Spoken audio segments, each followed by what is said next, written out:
It's been 5 years since we got our hands on the original Spider-Man from Insomniac Games, and almost 3 since Miles' standalone game at the launch of the PS5. I love both of the originals quite a bit, and despite some reservations on the Black Suit story and being burned out on the formula, I have been eagerly anticipating the launch of the full-blown sequel since its announcement in 2021, with various villain reveals like Kraven and Venom, to the abundance of trailers that may or may not have shown too much. Spider-Man 2 set itself up for a bigger, bolder experience with a darker tone, and it doesn't disappoint. Spider-Man 2 may look like more of an iterative sequel at first glance, but it feels like Insomniac Games has truly mastered its craft. Spider-Man 2 manages to take everything that worked about the first 2 games and cranks it up to 11, creating a game filled with fluid traversal, engaging combat, and a blockbuster story, only faltering with its various bugs and its messy conclusion to its narrative. It's truly a roller coaster from start to finish, but is it worth that $70 increased price point?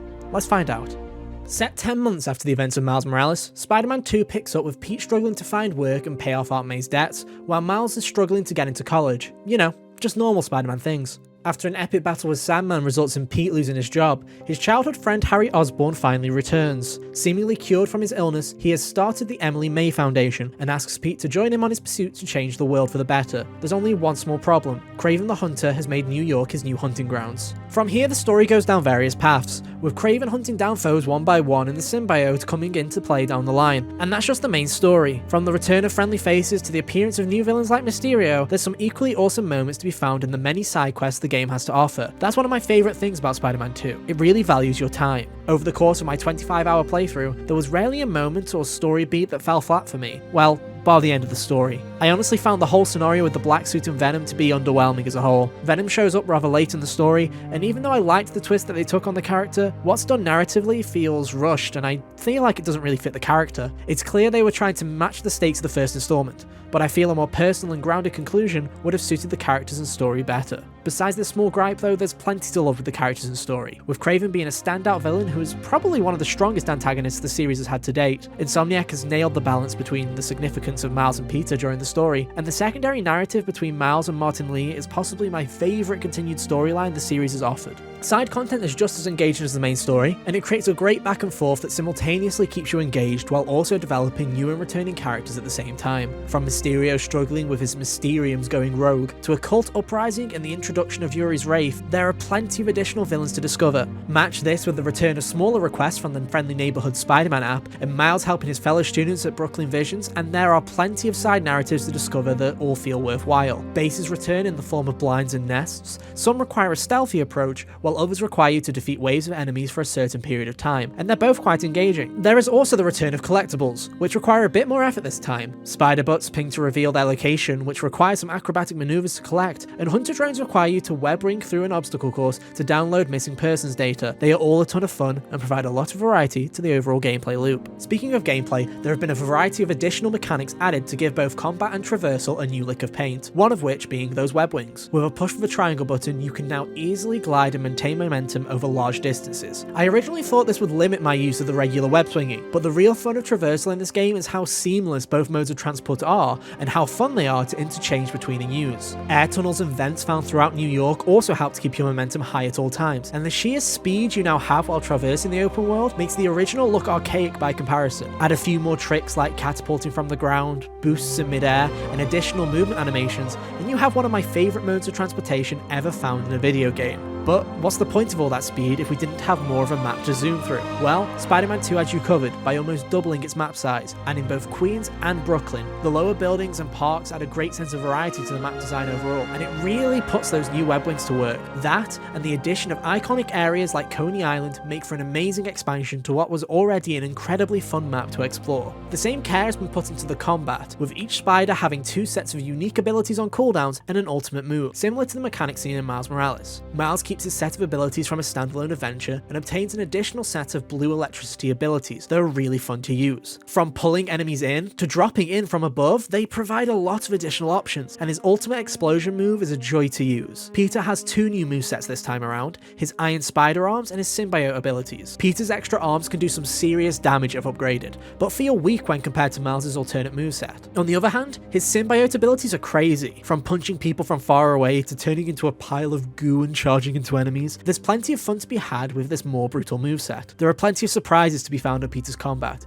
and he was really satisfying to play by the endgame. Match all of this with a gadget wheel that allows you to fire ricochet webs and pull all enemies together, and you have the recipe for a really satisfying combat system. All the quality of life added to combat is matched in the subtle changes to the stealth as well. You can now create your own tightrope with webs to give you more flexibility, and upgrade your stealth takedown to take down 2 foes simultaneously. This and the refined design to play spaces makes stealth much more feasible and fast than it was in prior entries. Of course, everything in the game gets better with upgrades, and this game has a plethora to choose from. From 3 skill trees between Peter and Miles, suit upgrades for increases of your major stats, and gadget upgrades, there is plenty to choose from. These require tokens which can be earned easily by completing various tasks available in the open world, and despite being overwhelming at first, it is easily completable by the time you wrap up all the available content. And this doesn't even include all the dozens of suits available for both Spider-Men. Both Spiders have over 64 suits between them, and many have 3 additional colour variations, totaling over 200 possible costumes to wear by the time you finish the game. There are so many references, from comics to movies, and they are all incredibly detailed. I loved them a lot. The same can be said for the game's overall presentation. The attention to detail is stunning, with both a resolution and performance mode that include ray trace reflections. I had a few performance hiccups in the 60 FPS mode, but nothing that hindered gameplay, and I was honestly astonished at the level of detail Insomniac managed to create while still providing a performance option. The streets are bustling more than ever before, and the sheer size and scope of some of the set pieces had me smiling with glee. The quality is matched with the character performances, which are even better than the prior entries. Yuri Lowenthal and Najee Jetta steal the show as Miles and Peter, with other characters like MJ and Harry having wonderful moments as well. Tony Todd as Venom is great for how little he was used, and Craven, Lee, and Norman Osborn are all standout performances that I thoroughly enjoyed. I did find issues with some character faces looking stiff and uncanny this time around. New Peter never really bothered me in the remaster, but he looks a bit off this time, and MJ and Harry also suffer these same stilted facial movements. It's nothing that threw me out of the game entirely, but it was much more noticeable this time than it was in prior entries. I do have to say, however, that this has to be one of the buggiest Insomniac games I've played in a while. I've had audio and dialogue refuse to play, subtitles that were out of sync or played in the wrong order entirely, and I even became a queue for a small period of time. Nothing game breaking, and nothing I don't think will be patched in the next month or two, but it's something you should be aware of if you're considering purchasing it. Spider-Man 2 once again shows why Insomniac Games is quickly becoming the best first-party studio at PlayStation and one of the best developers in the industry. Spider-Man 2 is exceptional through and through, from its incredible writing and performances to its refined and near-perfect swinging and combat systems. Other than its messy ending to its otherwise engaging narrative, there's not a second of downtime in its 25-hour runtime.